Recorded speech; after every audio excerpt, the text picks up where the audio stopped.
Selamat pagi, salam sejahtera bagi kita semua, sehat selalu. Assalamualaikum warahmatullahi wabarakatuh. Pada pertemuan kedua kelas matematika terapan, untuk hari ini saya akan menjelaskan tentang aplikasi dari persamaan diferensial biasa untuk masalah-masalah keteknik sipilan, ya, terkhusus terkait dengan mekanika. Nah, sebelum saya masuk ke pembahasan tersebut, maka saya mereview sedikit tentang apa yang kita pelajari pada pekan lalu, ya. Jadi pada pekan lalu saya sudah jelaskan tentang pengantar matematika terapan, di mana fokus dari mata kuliah ini adalah pembahasan tentang persamaan diferensial, ya, baik itu persamaan diferensial biasa maupun persamaan diferensial linear, dan juga partial diferensial, termasuk juga pada matematika rekayasa 2 saya sudah membahas tentang linear algebra. Nah, ke semua pembahasan tersebut pada mata kuliah matematika terapan ini akan diaplikasikan untuk persoalan-persoalan teknik sipilan, khususnya persoalan struktur dan juga dinamika struktur. Yang kedua yang saya bahas pada pekan lalu adalah fundamental atau filosofi dari persamaan diferensial, yang tidak lain adalah bahasa matematika untuk semua perubahan, baik itu perubahan di dalam fisika, termasuk perubahan gaya, perubahan arus, perubahan volume, perubahan massa, maupun dalam persoalan misalnya biologi, termasuk perubahan pertumbuhan virus, ya, contohnya virus COVID-19. Nah, semua perubahan tersebut dibahasakan dalam model matematika menggunakan persamaan diferensial, baik itu persamaan diferensial orde 1, orde 2, dan orde tinggi lainnya, di mana dibentuk atau disusun dalam persamaan linear, yang mana persamaan linear ini aplikasi yang paling sederhananya adalah terkait dengan teori vibrasi, ya, misalnya. Nah, itu ya, persamaan diferensial orde 2 linear, ya, kita bisa lihat aplikasinya di dalam vibrasi. Dan fundamental teorema daripada persamaan diferensial saya sudah jelaskan pada pekan lalu, yang mana bisa dimodelkan juga dengan pendekatan finite difference, yang bentuk atau susunan daripada persamaan finite difference contohnya adalah seperti pada Taylor series, ya, atau deret Taylor. Oke, pada pertemuan hari ini saya akan membahas tentang sedikit, ya, tentang hukum konservasi, ya, dan kaitannya dengan keteknikan.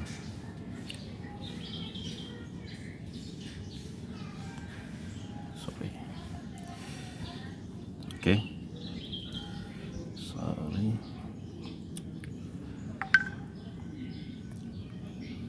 Ya.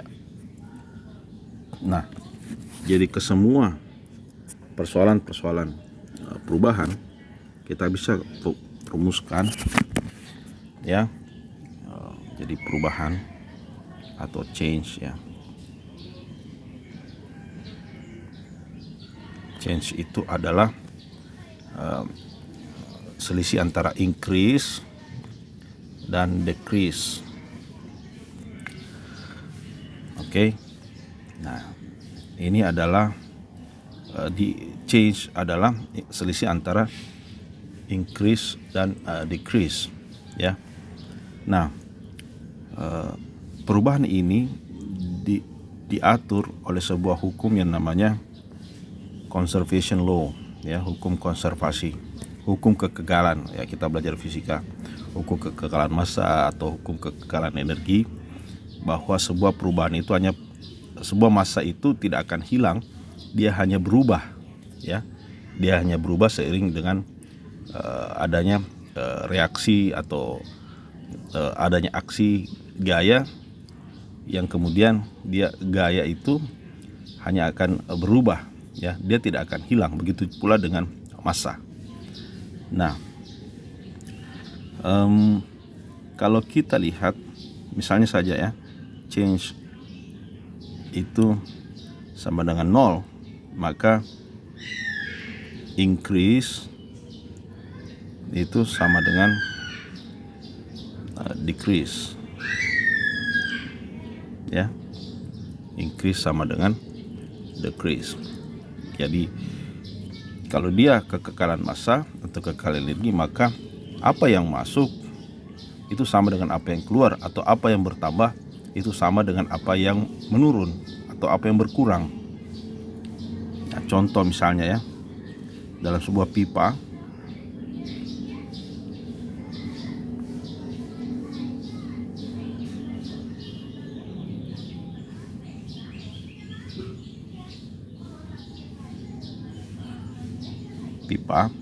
misalnya arus air yang masuk ke dalam pipa 1 itu misalnya 100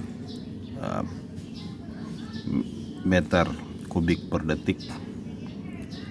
Kemudian yang masuk ke dalam pipa 2 misalnya ya, ini taruhlah ini flow in. Ini flow in juga kan, dia masuk ke dalam sistem sama dengan 80 meter kubik per detik. Jika pada pipa 4 yang keluar kita tanyakan berapa ya, sementara pada pipa 3 itu flow outnya 120 meter cube per detik. Jadi kalau dalam sebuah sistem perpipaan yang masuk ke dalam pipa 1 itu 100 meter kubik per detik, pipa 2 juga masuk air 80 meter kubik per detik, maka berapa air yang keluar dari pipa keempat, sementara pipa ketiga air yang keluar adalah 120 meter kubik per detik. Jadi kalau kita menggunakan hukum kekekalan massa yang mana flow in sama dengan flow out,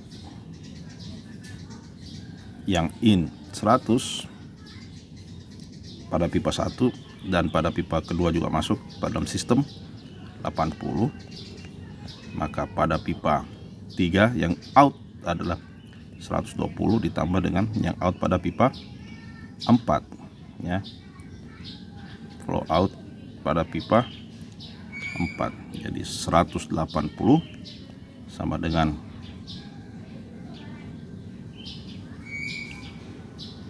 120 ditambah otomatis yang keluar dari pipa 4 ya. Kalau kita menggunakan hukum konservasi massa, itu harusnya yang keluar adalah 60 meter kubik per detik ya. Sama halnya misalnya dalam hukum kekekalan momentum ya, misalnya contoh yang paling sederhana, orang yang terjun payung ya, parasut ya, gaya yang ke bawah harus sama dengan gaya yang ke atas kalau dia dalam kondisi steady ya, dalam kondisi steady atau steady state condition ya. Jadi apa yang terjadi pada gaya yang arah ke bawah itu adalah sebesar massa daripada penerjun payung ini dikali dengan percepatan gravitasi, sementara yang menarik dia ke atas itu sama dengan koefisien angin, resistensi angin dikali kecepatan para penerjun payung ini yang dia akan bergerak turun. Jadi dia dalam kondisi steady ya, gaya yang ke atas dengan gaya yang ke bawah itu dalam kondisi balance. Nah, inilah yang saya maksud dengan hukum kekekalan atau conservation law, yang mana akan banyak kita gunakan di dalam persoalan-persoalan bagaimana mengaplikasikan persamaan diferensial di dalam bidang mekanika atau di dalam bidang keteknik sipilan ya, termasuk misalnya bagaimana menggunakan persamaan diferensial untuk menyelesaikan masalah struktur misalnya, ya, masalah struktur, ya, misalnya ini ada sebuah truss atau rangka batang, ya, kemudian menggunakan konservasi momentum, ya. Salah satu bagian daripada hukum konservasi adalah konservasi momentum. Jadi ada keseimbangan gaya, ya, ada keseimbangan gaya yang tentu Anda belajar dari statika. Gaya horizontal itu sama dengan antara arah ke bawah dan ke atas, sumbu vertikal, dan juga gaya yang bergerak atau bekerja pada sumbu horizontal itu juga harus sama, karena semua kondisi dalam kondisi keseimbangan menggunakan prinsip konservasi momentum, ya. Ya, misalnya juga dalam bidang yang lain, misalnya, ya, keairan, ya, tentu kita menggunakan flow in dalam sebuah sistem. Ini adalah konservasi massa, ya, konservasi massa, yang mana inputnya itu sama dengan outputnya. Nah, itu adalah hukum konservasi massa. Itu juga akan banyak kita gunakan nanti pada pengaplikasian persamaan diferensial untuk masalah-masalah mekanika dan juga hidrolika, ya. Oke, ya. Nah, sekarang kita masuk secara spesifik, ya, dengan menggunakan kedua hukum konservasi ini, baik itu konservasi momentum dan konservasi massa, bagaimana merumuskan kedua hukum tersebut di dalam penggunaan matematika, khususnya persamaan diferensial, ya, yang kita bahas pada pertemuan kedua ini di dalam bidang mekanika, ya. Maka kita merujuk ke buku yang saya pakai. Nanti saudara boleh cari buku tersebut dan baca. Itu Differential Equation for Engineers, ya, yang ditulis oleh C. Wei Chow. Buku ini cukup bagus karena diterbitkan oleh, kalau tidak salah, Cambridge University Press, ya. Nah, pada bab kedua dari buku ini, jadi tolong coba cek differential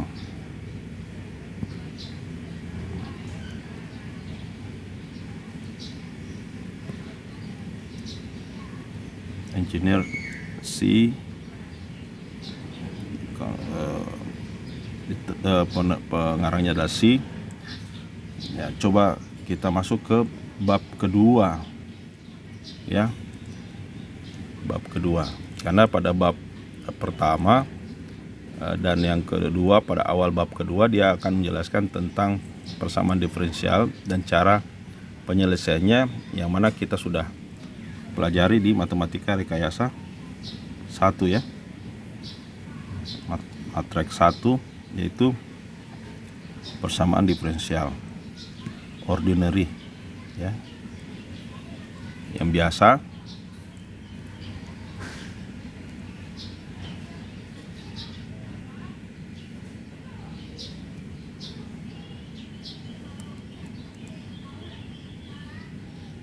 Ya, yang mana orde 1 dan juga orde 2.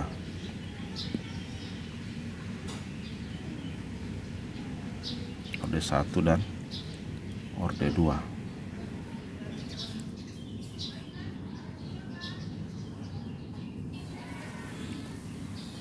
Oke. Nah, salah satu aplikasi dari persamaan orde diferensial orde pertama, ya, salah satu contohnya adalah penggunaannya di hukum pendinginan Newton, ya, hukum pendinginan Newton.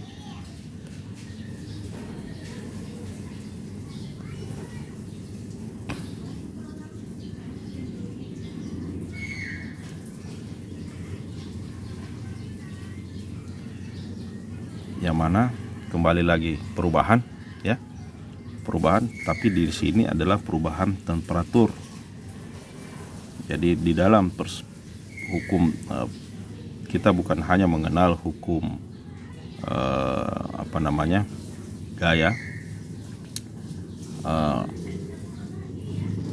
Newton, ya, tapi juga ada hukum temperatur oleh Newton, ya. Jadi perubahan apa? Perubahan temperatur.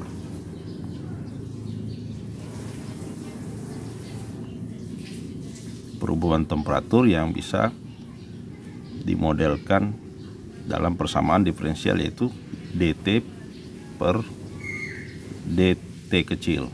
Jadi perubahan suhu T besar di dalam interval waktu, atau dt, T-nya T kecil atau waktu, ya. Jadi hukum Newton, pendinginan Newton mengatakan bahwa temperatur pada sebuah benda, perubahan temperatur pada sebuah benda itu sama atau proporsional dengan perbedaan temperatur benda tersebut dengan medium,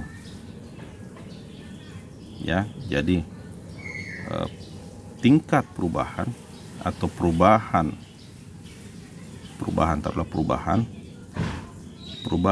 temperatur pada sebuah benda itu sama dengan perbedaan temperatur benda tersebut dengan temperatur medium, ya. Kemudian kita kali konstanta, ya, di mana K-nya ini dia harus positif, ya. Jadi konstanta K itu adalah konstanta.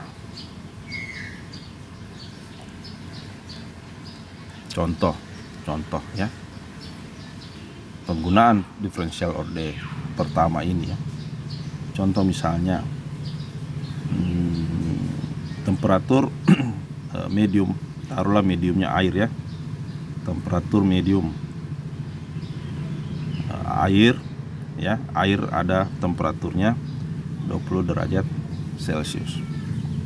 Kemudian benda, ada sebuah benda kita celupkan ke air, tapi benda itu temperaturnya berubah, ya. Awalnya benda tersebut temperatur awalnya adalah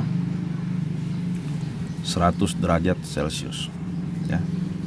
Temperatur awalnya 100 derajat Celcius.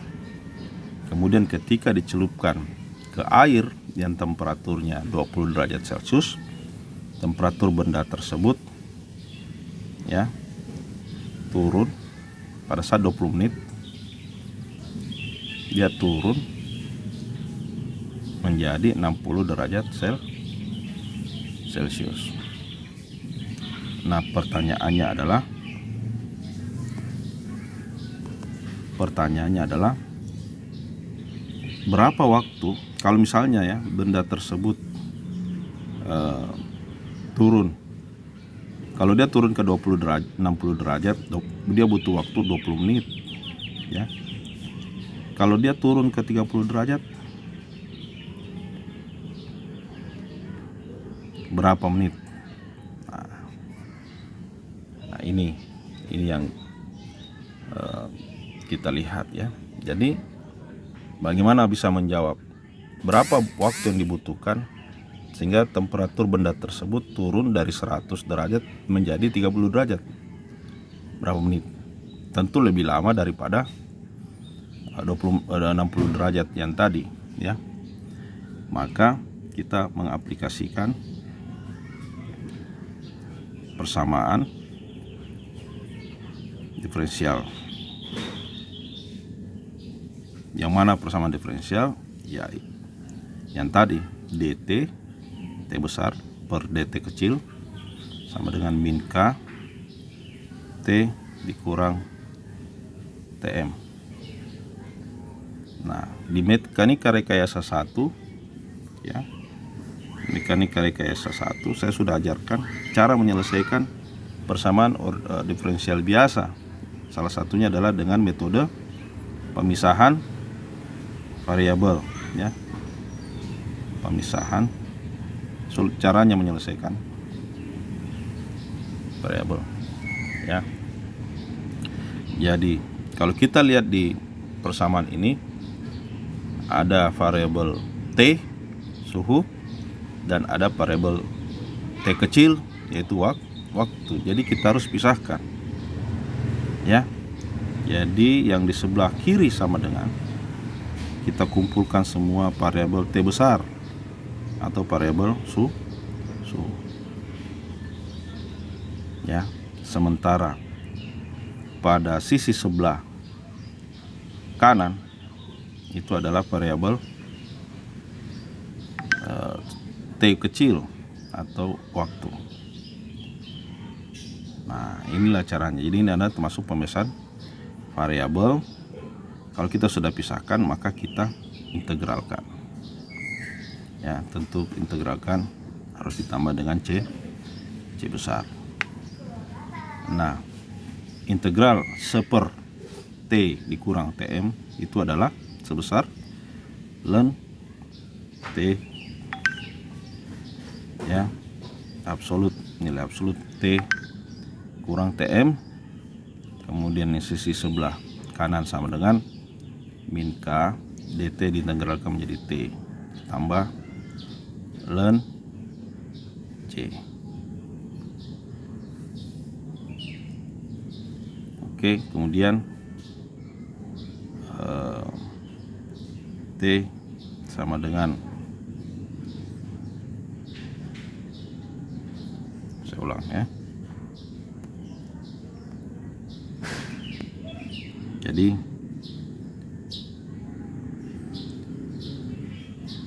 ini sama dengan C, nilai C.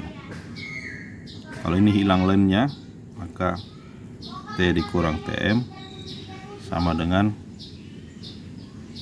ln-nya dihilangkan, C-nya hilang, ln-nya, kemudian min KT itu menjadi inverse-nya ln ya, yaitu eksponensial min KT.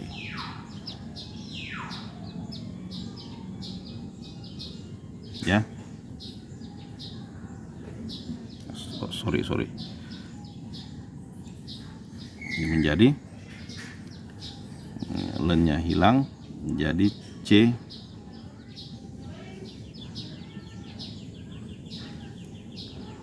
dikali E min KT. Kemudian T-nya adalah Tm ditambah C eksponensial min KT. Nah, ini solusinya.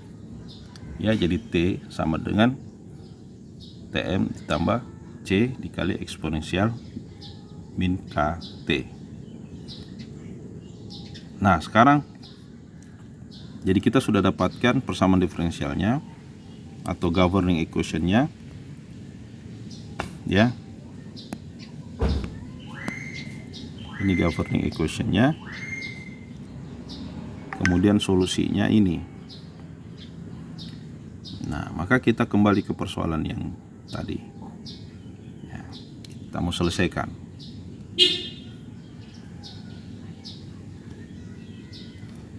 Jadi pada saat T sama dengan 0, T nya berapa? 100 derajat Celcius. Maka kita masukkan di persamaan, di solusi persamaan 100 sama dengan Tm itu T mediumnya tadi ini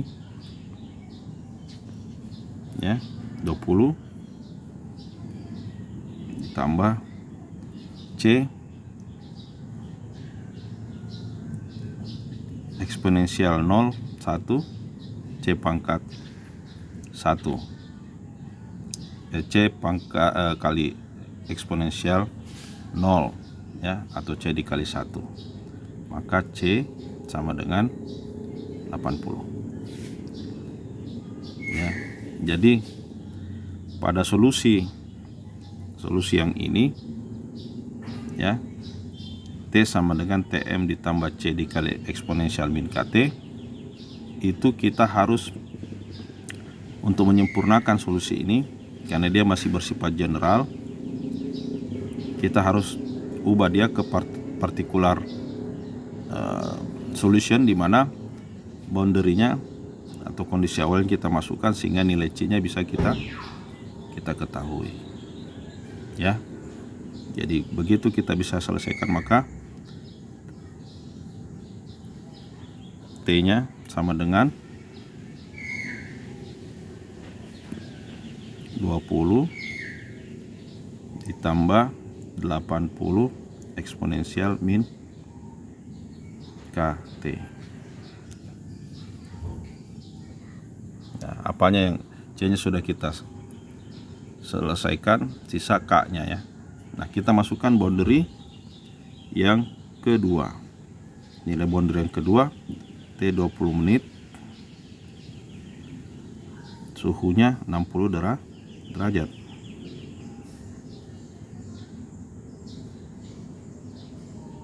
Ya. Kita lihat suhunya 60 derajat. Maka kita masukkan T-nya 60, 20 ditambah 80 eksponensial min K dikali 20 sama dengan 40 ya, 80 eksponensial min K dikali 20, atau eksponensial min 20K sama dengan 40 dibagi 80, atau kita bisa selesaikan min 20K sama dengan ln 40 per 80, atau K-nya min 1/20 ln 40 per 80 sama dengan 0,03466. Maka dengan menggunakan dua boundary, kondisi awal dan kondisi batas itu, T sama dengan 0 dan T sama 20 menit, maka kita bisa mendapatkan solusi yang lebih spesifik, yaitu T sama dengan 20 ditambah 80 E min 0,03466 T. Nah, ini solusinya. Nah, kalau kita sudah mendapatkan solusinya, maka kita bisa menjawab pertanyaan yang ini. Kalau 30 dia turun suhunya menjadi 30, berapa menit sih yang dibutuhkan? Maka kita bisa masukkan K 30 sama dengan 20 ditambah 80 E min 0,03466 dikali T, atau 10 per 80 eksponensial 0,03466 T. Maka langsung saja ya, ln 0,03466 T sama dengan min ln 10 per 80, ini sama dengan min 1/0,03466 ln 10/80 sama dengan 60, T nya sama dengan 60 menit. Jadi waktu yang dibutuhkan untuk suhu tersebut turun dari 100 derajat menjadi berapa? 30 derajat, itu butuhnya 60 menit. Ya. Jadi kalau T-nya 0 tadi, dia suhunya masih 100. Kemudian T-nya berapa?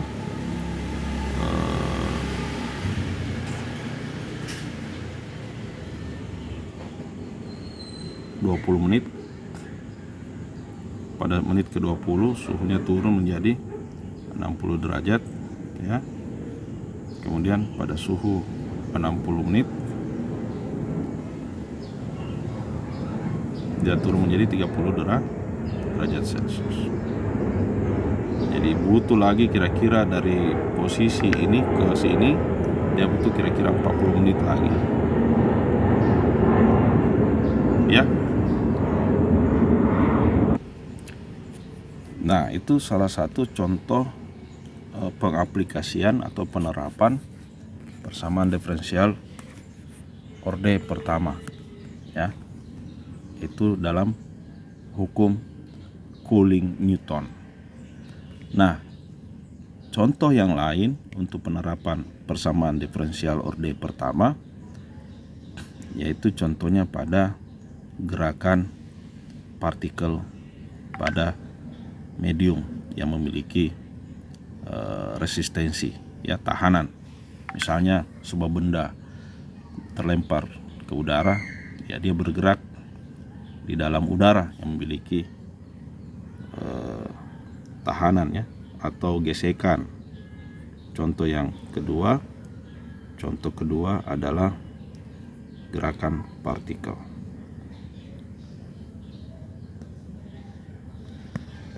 pada medium, ya, yang memiliki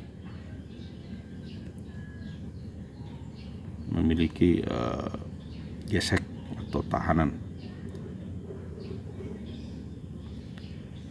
Nah, pada contoh ini maka kita menggunakan hukum, ya, hukum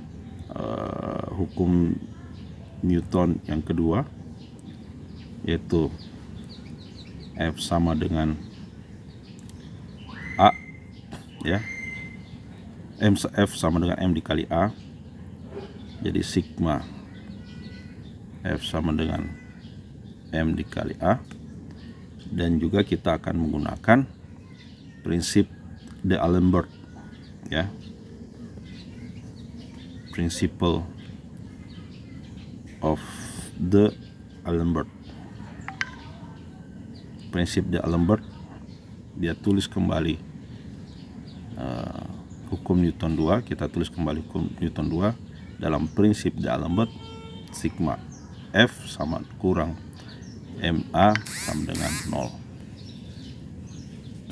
ya, dimana MA itu M dikali A adalah gaya atau gaya inersia, ya.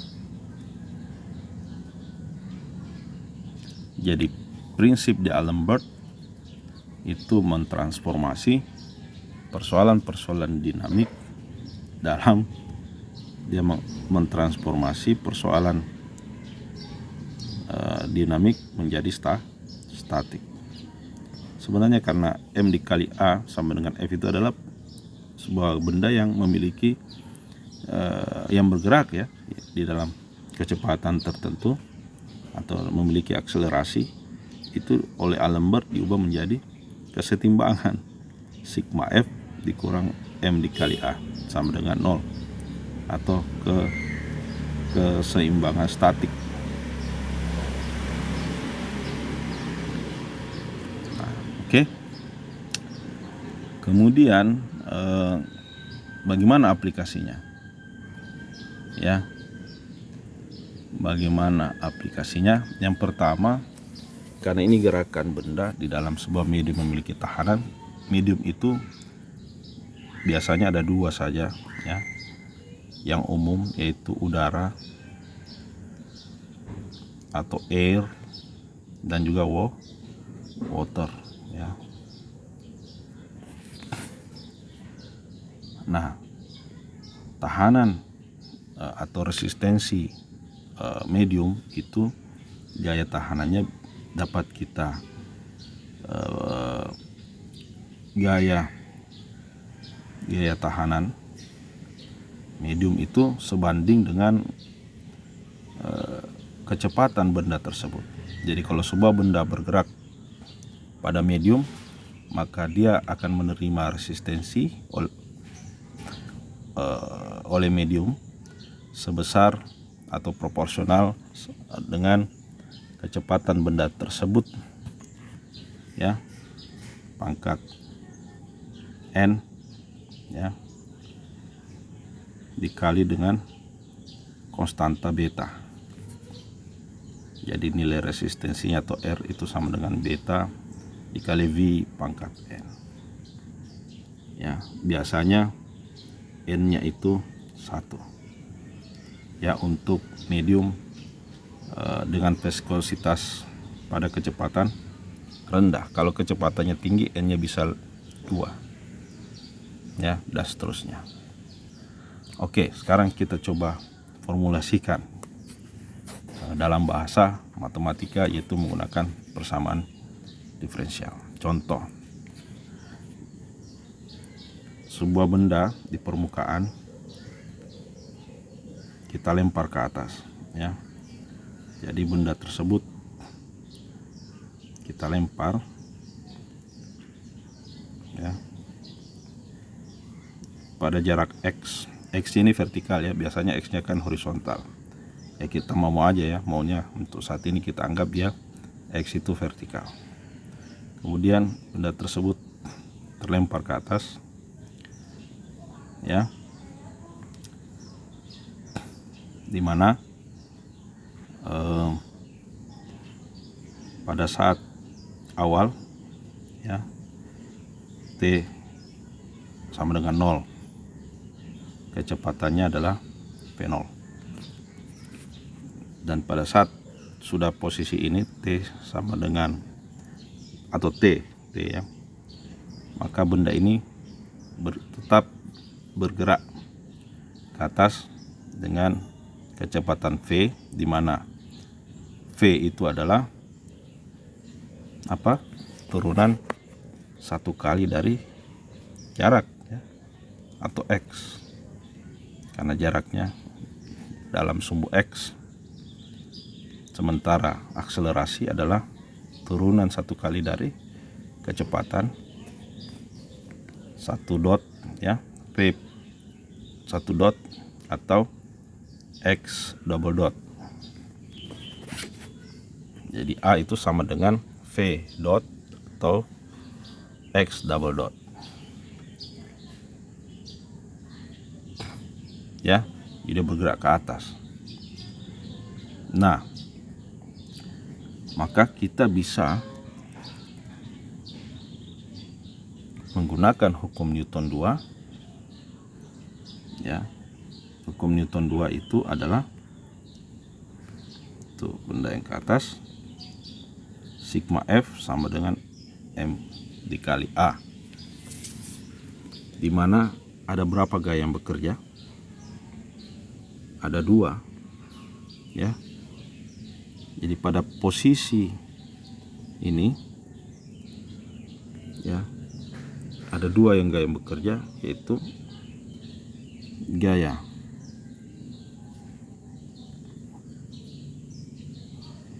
ya M dikali G dan juga gaya resistensinya ya sebesar R. Sedangkan massa benda ini M,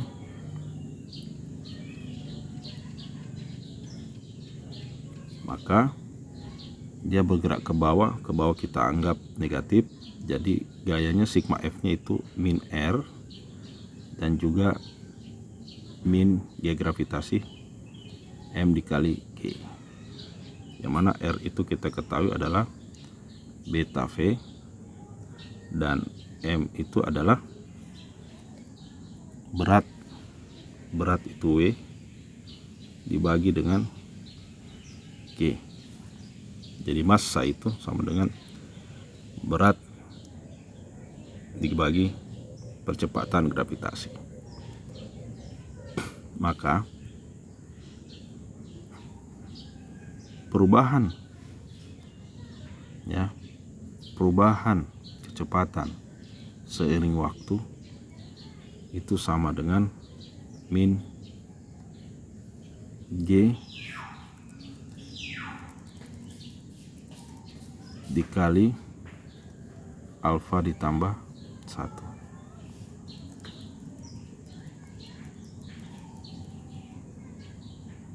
Ya, min G dikali alfa ditambah 1, di mana alfa itu adalah beta dibagi W, dan dia harus positif. Nah, pertanyaan kenapa muncul tiba-tiba persamaan ini? Ya, saya balik lagi ya. Jadi kita balik dulu supaya pemahamannya benar. Jadi ini kan peristiwa fisika ya. Benda dari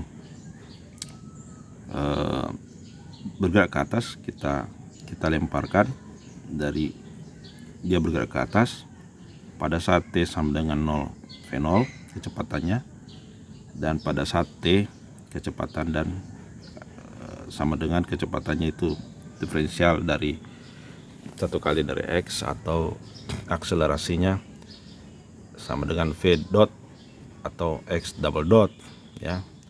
Nah, dalam kedudukan ini maka kita bisa tulis, kita menggunakan hukum Newton 2 sama dengan M A dikali sama dengan sigma, saya tulis ulang ya, MA sama dengan sigma F. Berapa gaya yang bekerja? 2. Sigma F nya sama dengan, semuanya minus karena dia ke bawah, min R dan juga min M dikali G ya. Nah, kalau kita bagi dengan A M, maka A nya kita bisa tulis A nya sama dengan min R dikurang G, sedangkan R itu adalah min beta dikali V kurang G. A itu apa? Diferensial dari kecepatan. Jadi min V beta V dikurang G, atau saya bisa tulis ulang G ya, ini menjadi beta dikali V ditambah 1, sama saja ya. Jadi ini breakdownnya tadi, asal usulnya yang ini ya, asal usulnya ini. Nah, kita sudah di tahapan memodelkan. Jadi peristiwa fisika benda yang bergerak ke atas ini dalam medium yang memiliki resistensi, kita bisa bahasakan di dalam persamaan matematika diferensial orde 1. Kalau sudah, nah sekarang bagaimana menyelesaikan persamaan ini? Nah, kembali lagi ke mekanika rekayasa 1, yang mana yaitu dengan solusinya dengan pemisahan variabel.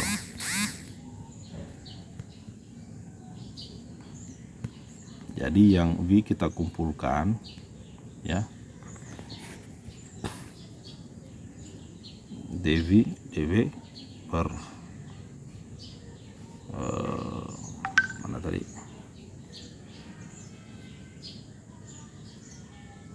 alfa V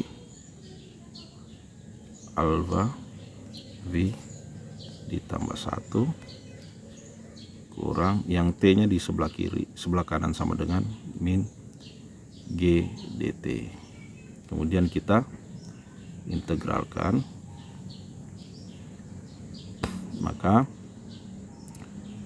kita akan dapatkan solusinya sama dengan 1/alfa ln alfa V ditambah 1 sama dengan min GT ditambah C.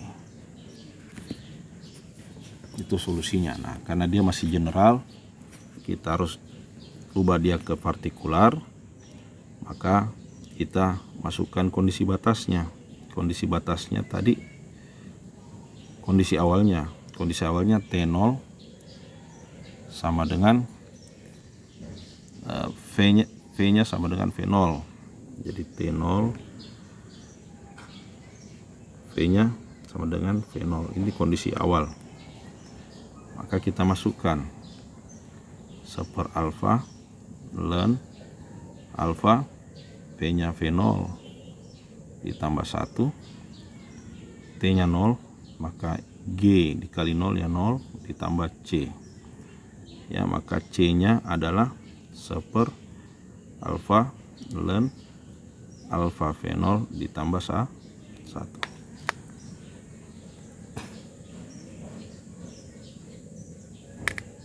Nah, kalau kita sudah dapat nilai C-nya, maka kita masukkan dia ke solusi awal. Maka kita bisa tulis lagi 1/alfa ln alfa V ditambah 1 min GT. C-nya kita ganti 1/alfa ln alfa V0 ditambah 1.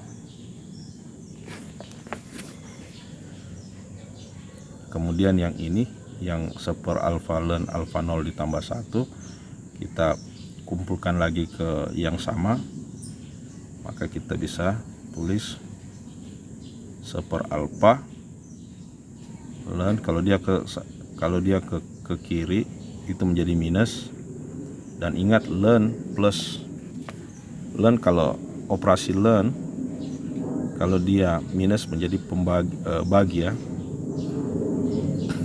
Jadi saya tulis dulu supaya lebih jelas ya. 1/alfa ln alfa V tambah 1 dikurang 1/alfa ln alfa 0 ditambah 1 menjadi sama dengan min GT. Maka ini 1/alfa ln, dia minus menjadi pembagi ya. Jadi kalau dia minus jadi pembagi, alfa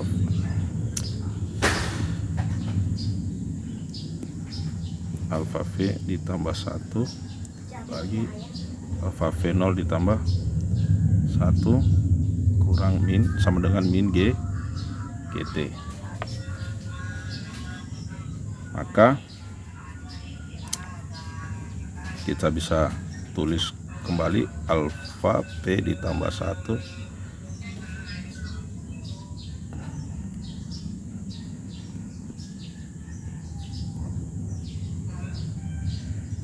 alfa V0 ditambah 1 sama dengan min eksponensial min alfa GT. Nah, yang kita mau carikan V-nya ya, V. Maka alfa V ditambah 1 sama dengan eksponensial min alfa GT dikali alfa V0 ditambah 1. Maka alfa V sama dengan eksponensial min alfa GT alfa V0 ditambah 1 dikurang 1 ya. Nah, ini kita sudah dapatkan solusinya ya secara partikular spesifik. Kemudian kita bisa jawab ya pertanyaan, misalnya kalau benda bergerak ke atas, ya, pada saat tertentu benda itu diam sesaat ya, kemudian dia jatuh kembali. Nah, jadi pada saat diam sesaat, X T-nya itu sama dengan T maksimum ya, dan dia diam sesaat atau V-nya sama dengan 0. Maka kita bisa tulis yang ini, kalau V-nya sama dengan 0 berarti alfa dikali 0 sama dengan eksponensial min alfa G T max dikali alfa V0 ditambah 1 dikurang 1. Maka ini 0 sama dengan ini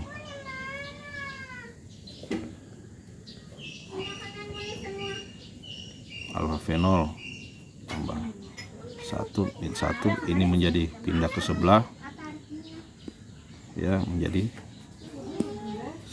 1.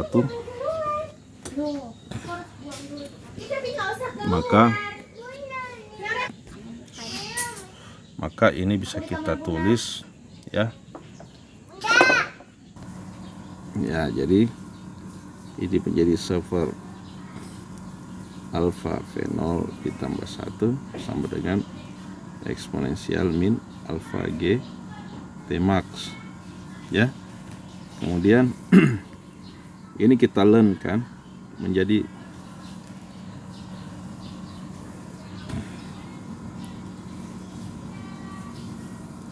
ini menjadi min, ini min learn alfa V0 ditambah 1, ini menjadi min alfa G T max ini ya. Maka T max sama dengan 1 alfa G learn alfa V0 ditambah 1. Oke. Nah, kita sudah dapatkan T max-nya ya. Jadi ada beberapa solusi yang kita dapatkan. Yang pertama, ini yang saya kasih kotak ya. Kalau boleh saya tulis ulang ya. Jadi yang pertama,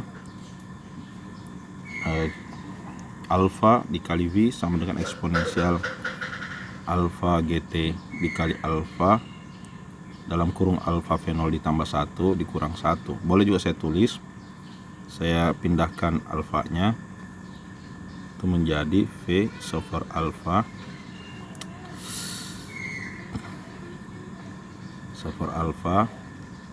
eksponensial min alfa GT alfa V0 ditambah 1 dikurang 1 alfa. Boleh begini ya. Nah, sekarang kita mau ubah kecepatan atau V menjadi jarak, karena kita mau tahu berapa tinggi dia sampai dia diam sesaat kemudian jatuh kembali. Maka kita tahu bahwa jarak itu adalah kecepatan itu adalah turunan 1 kali dari jarak ya. Maka bisa kita tulis lagi, V-nya kita ganti menjadi dx per dt sama dengan 1 alfa. Boleh saya juga tulis begini ya, sama saja, min alfa gt dikurang 1 alfa. Nah, bagaimana cara menyelesaikan ini? Kalau susunannya begini, hanya ada T dan X, maka kita bisa tulis dia dx seper alfa V0 tambah 1 eksponensial min gt dt kurang seper alfa dt. Masing-masing kita integralkan ya. Nah, integralkan ditambah d. Integral dx x sama dengan integral yang ada variabel t nya ya. Jadi yang tidak ada variabel t nya tulis biasa aja ya. Tambah 1 ini menjadi min seper alfa.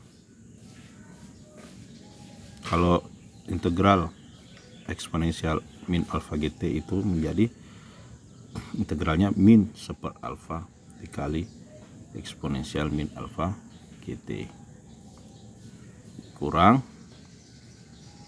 seper alfa, integral seper alfa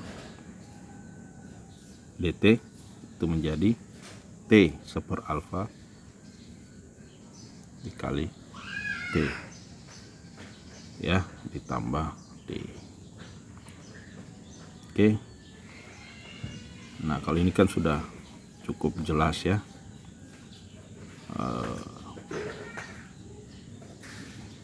Penyelesaiannya.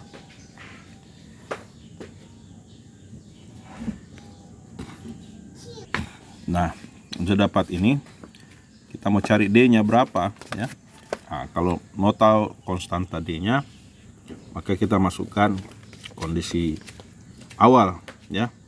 Kondisi awal T sama dengan 0 ya, dia belum kemana-mana, jadi X sama dengan 0, maka kita tulis 0 sama dengan seper alfa V0 ditambah 1. Ini boleh saya tulis ya, min ya, ini pangkat 2 sama aja ya.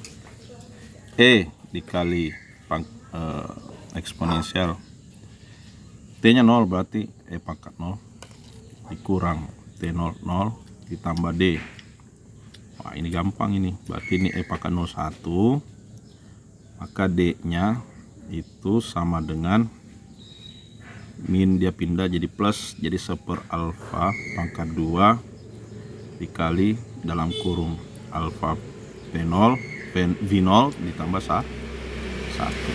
Jadi D nya sudah dapat ya. Nah, kalau D nya sudah dapat, kita tulis lagi X nya berapa. X sama dengan min seper alfa G kali dalam kurung alfa V0 ditambah 1 min alfa GT dikurang 1 dikurang T dibagi alfa ya.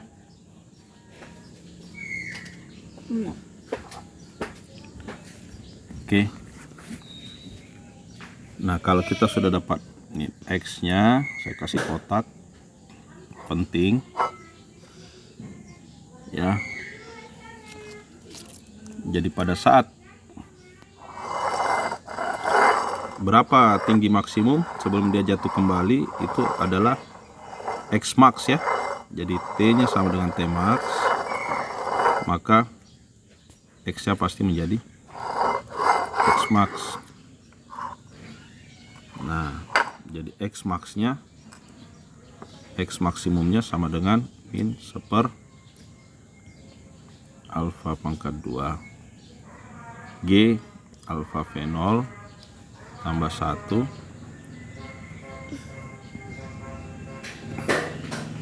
eksponensial T max nya tadi berapa?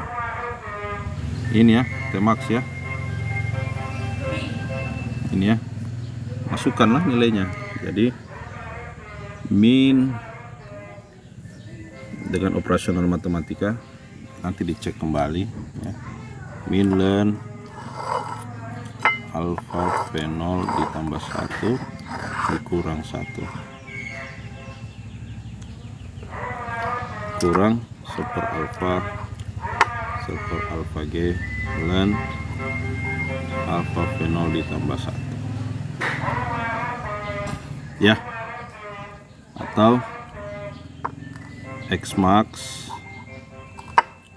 kita sederhanakan operasional matematika biasa itu sama dengan alpha fenol kurang ya. Kenapa Sofia? Oke. Ya, nah ini ya, ini X max. Jadi memang kelihatannya penyelesaiannya cukup panjang, tetapi logikanya rasa jelas ya. Jadi saya ulangi, dengan model matematika benda yang bergerak yang dilempar ke atas dengan kondisi awal dan kondisi batas, kemudian kita buat konstelasi fisikanya, MA sama dengan sigma F sama dengan min R di MG, kita dapatkan persamaan diferensialnya orde 1, kemudian kita selesaikan untuk bisa mendapatkan T nya berapa ya, V nya berapa, dan X nya berapa. Kemudian pada saat di puncak ya, X max V nya sama dengan 0 ya, T nya sama dengan T max, kita bisa hitung X max nya berapa. Jadi inilah aplikasi atau penerapan persamaan diferensial orde pertama, baik untuk hukum Newton, pendinginan, dan juga gerakan benda pada medium. Nah, saya rasa demikian untuk hari ini, pertemuan kedua ini. Saya akan berikan tugas cek kembali di platform Sekolah ya. Terima kasih. Assalamualaikum warahmatullahi wabarakatuh. Nanti kalau ada pertanyaan silakan di share di forum. Nanti saya akan coba lihat dan coba jawab. Terima kasih.